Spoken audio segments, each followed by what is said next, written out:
I have some prepared remarks, but I just wanted to interpolate something. I woke up this morning looking forward to the parade, and it was pouring out. And I thought, oh well, man proposes and God disposes. I flashed back to the night before D-Day. Now, not many of you will remember, but some of you will remember, that the occupation of Europe had been going on, and the imperialism of the Japanese in the Pacific had been going on for years, and the democratic world was working and manufacturing and getting tough and building an air force and so forth. And as Navy people, we were invading England over and over again, all to the point where we would invade Fortress Europe. So it had been hundreds of millions of people that were involved. And the fortunes of the free world were at stake. And the night before D-Day, it was a morning like this, early this morning, only it was pea soup fog. You couldn't see your hand in front of your face. And the skipper called the small boat officers, was one of them, to say, we're not going. We're not going. It was supposed to be June 5th. And we couldn't believe it. They said, well, Eisenhower has called it off for the day. He's postponing it one day. And we had to go out in our little boats in the fog, knocking on the sides of ships in the port and saying, we're not going. And I thought, well, I've been disappointed before.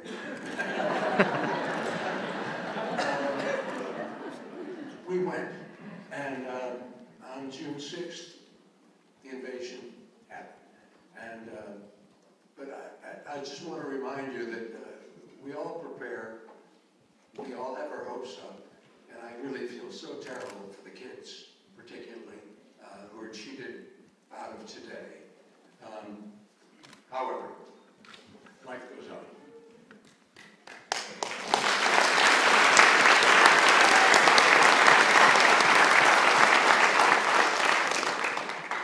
It's a great privilege and a humbling experience to be invited to speak to so many friends and Westport neighbors on Memorial Day. Like so many of you, I have long and sweet memories of so many Memorial Days I've witnessed and participated in over 60 years in Westport.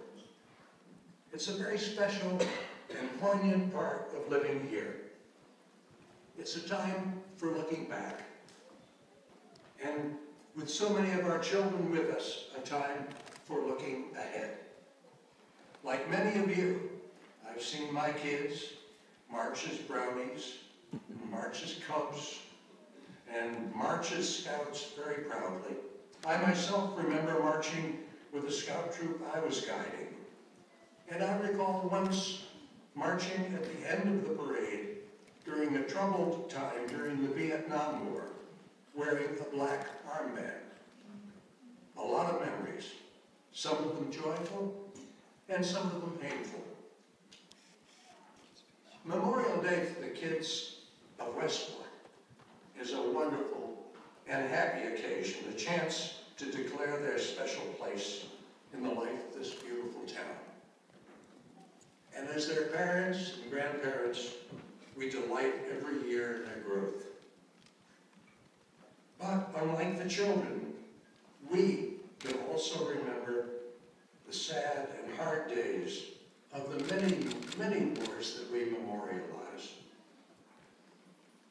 On the statue of the doughboy of World War I across the street are the names of 250 Westport men and women who answered the call of duty in 1917, 1918.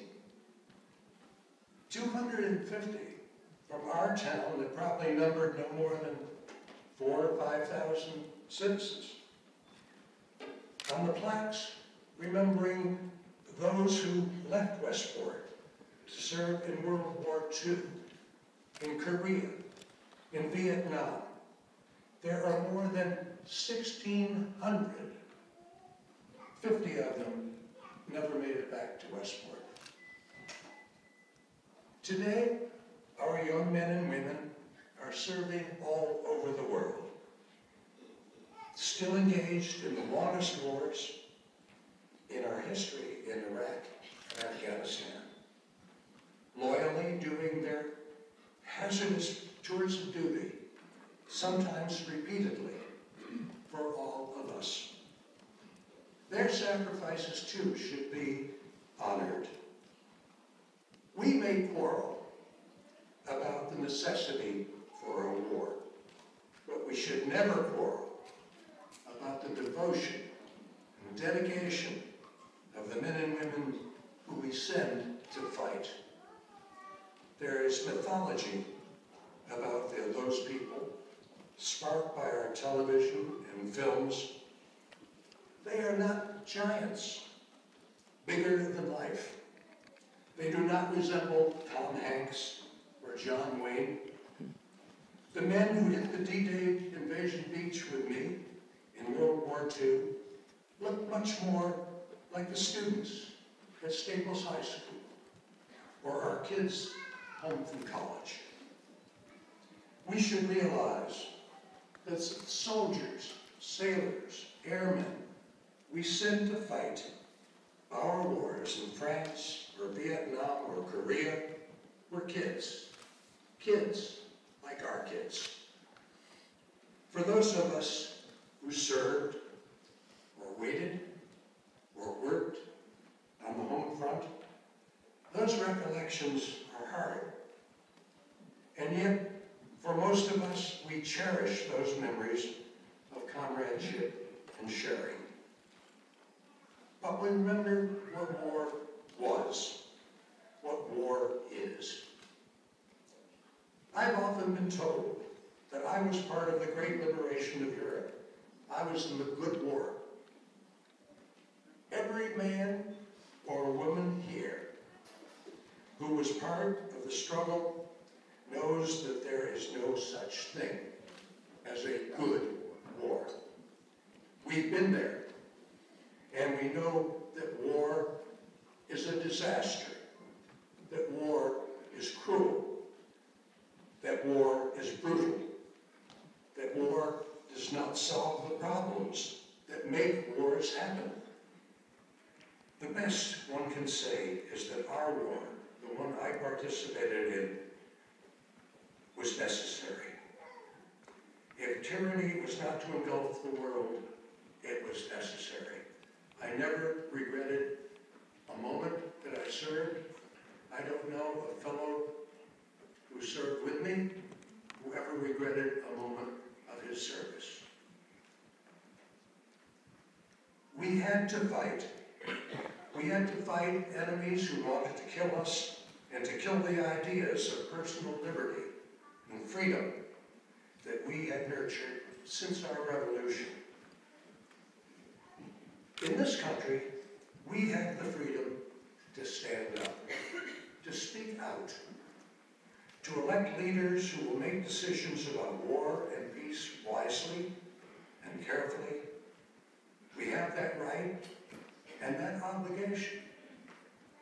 We know from the tragic history of our own Civil War what can result when peaceful solutions are lost to violence.